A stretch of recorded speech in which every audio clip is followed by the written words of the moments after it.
everyone, today's lesson 8 part 2 exercise 1.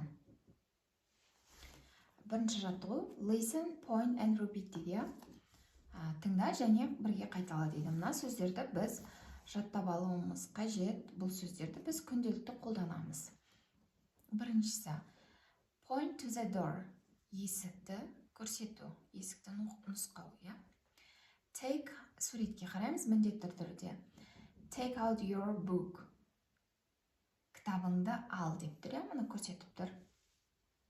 Put your hand up. Put your hand up деген қолыңды көтер. Open your school bag. Open деген ашу. Your сенің school bag деген сумка, я, сумкаңды аш дейді. Келесі. Sit down. Sit. Отыр. Down деген төменге, я. Отыр деген. Be quiet. Be quiet.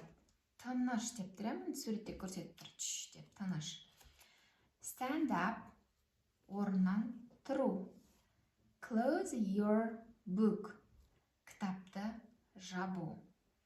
Қана тағы да бір рет қайталап өтейік, я. Өзімізбен менімен бірге дауысты шығарып қайталаңыздар. Point to the door. Есікті көрсету. Take out your book. Кітапты алып шығу. Кітабыңды ал деген сөз, яғни. Put your hand up. Қолыңды көтер. Open your school bag. Сумкаңды аш. Sit down. Отыр. Be quiet. Тыныш. Stand up. Тұр. Close your book.